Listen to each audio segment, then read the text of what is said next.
tuned into Quick Charge, the high voltage podcast bringing you the top stories in electric vehicles and sustainable energy daily. And it's all powered by Electrek.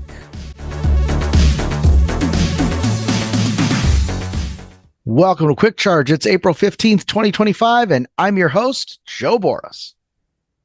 It's been a big weekend here at Electrek because, of course, of Bauma. Bauma is the world's largest heavy equipment mining and construction show. It happens every 3 years, and this year it is, of course, in Munich, Germany, and we have been covering stories coming out of Bauma for the last several weeks. To give you a sense of scale at Bauma, there's 200,000 square meters of hall space, 414,000 square meters of outdoor space.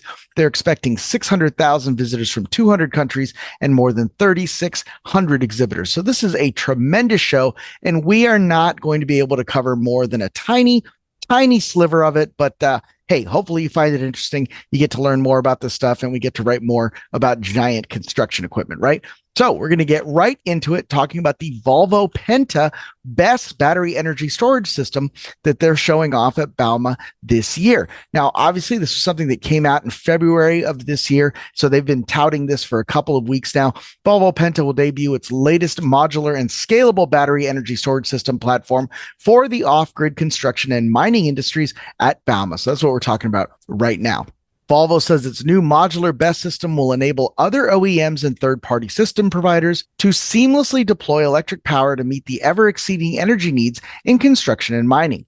Our modular and scalable battery electric platform is designed to support the electrification ecosystem, combining high-performance drivelines with the crucial energy storage subsystems for efficient charging and operation in construction and mining. That's according to Hannes Norgren, president of Volvo Penta Industrial. Quote, "We want to meaningfully collaborate with our customers on value-added customization that will enable them to stay productive, efficient, and future-ready." The Penta substation at Bauma will be built around the company's Cube battery pack, an energy-dense solution with a favorable C rate designed to make it easy for BESS manufacturers to offer more compact job site solutions capable of charging and discharging energy with high levels of speed and efficiency, enabling both stationary and mobile BESS configurations that can change and grow to meet the evolving needs of a given asset, fleet, or project. A Volvo Penta developed DC to DC unit converts the voltage from the Cube battery packs into lower voltage 24 volt for powering auxiliaries and portable offices.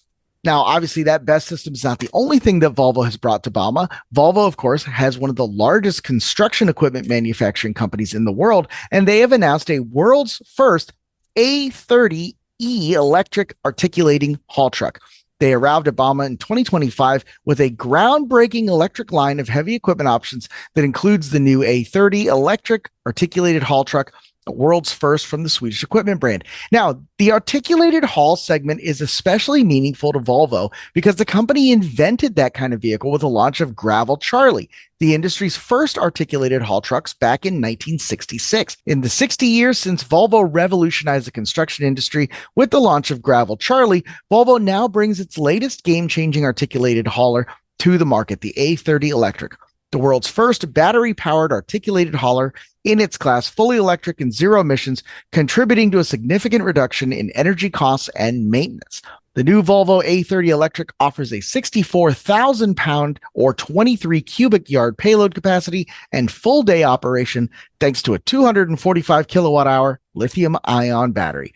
Volvo also brought a revamped EC230 electric excavator, an updated compact electric range, which ensures customers are more empowered to drive down emissions while elevating business opportunities, the recently upgraded PU500 power unit, the newly launched EWR150 electric, battery-powered wheeled excavator that you can see there, and the EW240 electric material handler. We will have links to all of those in the show notes, so be sure to check those out. Volvo also has a number of partners. They provide chassis, they provide energy solutions, and one of them, which is Putzmeier, revealed one of the world's largest all-electric concrete dump trucks based on a Volvo FM electric 8x4 chassis. The zero-emission concrete pumper can move up to 50 kilometers and pump approximately 50 cubic meters of concrete on a single charge. That is an absolute ridiculous amount of mass that is being moved by that battery. So that is really really impressive, and you love to see that. Over on the hydrogen side of things, HD Hyundai set to debut production version of its 14-ton hydrogen wheeled excavator.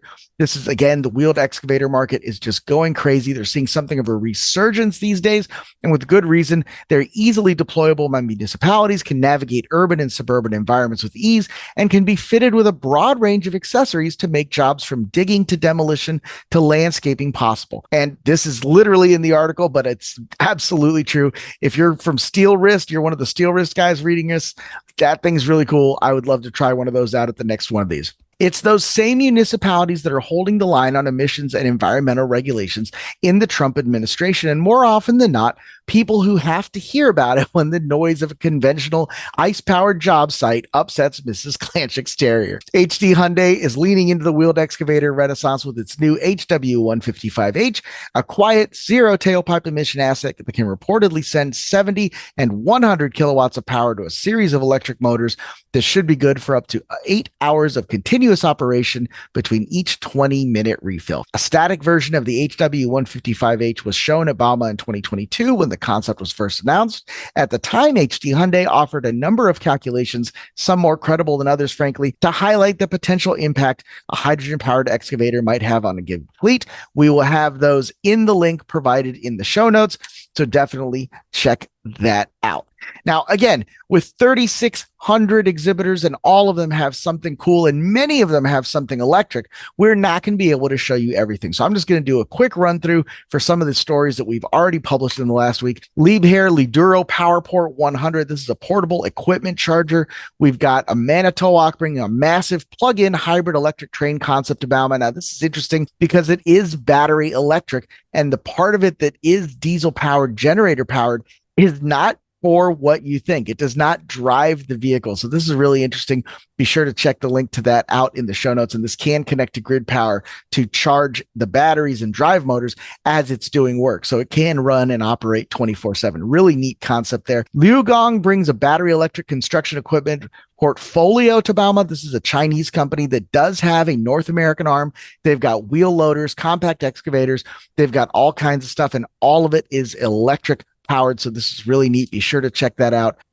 Now, finally, wrapping all this up, I think by far the most interesting thing to me that was at Bauma this year was the Case Impact. Now, Case Impact is an autonomous electric wheel loader, but it's more than just autonomous. It's remote operated. It's a completely cabinless design that enables it to be operated by a human operator that's far, far away, potentially in another time zone. That semi-autonomous operation will get it from point A to point B and do all the stuff that is predictable. It doesn't need human intervention all the time. But that remote operator is incredibly, incredibly cool because even though this is just a concept, CNH has a history of turning its concepts into reality. So we have to take it seriously. And this cabinless design enhances operational flexibility by enabling operations in extreme environments where you don't want to have people, adverse weather conditions where people don't want to be. And it also means that job site disaster recovery or even rescue operations can continue shift after shift with operators in different time zones logging into the controls to take over. And more practical and important is Case's claim that the new Impact design marks a significant advancement in accessibility, as operators with motor impairments and other disabilities can now operate the machine without physical limitations, representing an important step towards inclusivity in the industry. This is absolutely the coolest thing that I have seen or read about in the industry for a while from a major manufacturer like this. And I love the idea that an old guy or somebody with a slip disc or somebody with a broken leg or somebody with mobility issues who loves heavy equipment like this and who's always wanted to be a part of that industry can now do that and operate these machines. I think that also having some kind of ability for people who are more tech savvy, more tech driven, who don't necessarily want to be on a job site and expose themselves to that kind of dangerous environment, or maybe they just can't make the commute for whatever reason, the ability to remote in and operate and do their job, clock in, clock out, I think is really neat. I'd love to see some unionist protection, some protectionist policies so that you're not necessarily bringing in undervalued labor from India, China, or any place like that. But let's face it, cheap labor is America's thing now. I mean, that's kind of what we're doing with all the tariffs. So hopefully there'll be something like this in place. I think this is really, really cool. And I'd love to hear what you think of it in the comments. And if there's any other really neat stuff happening at Bauma, be sure to send it in. Tips@electrek.co. Go to electrek.co, look for Quick Charge Podcast to find all the show notes. And if you're listening to us on Apple and Spotify, give us a 5-star rating. I know it's not a 5-star show. Just do it anyway. And be sure to like and subscribe if you're watching this on YouTube so you don't miss the next one.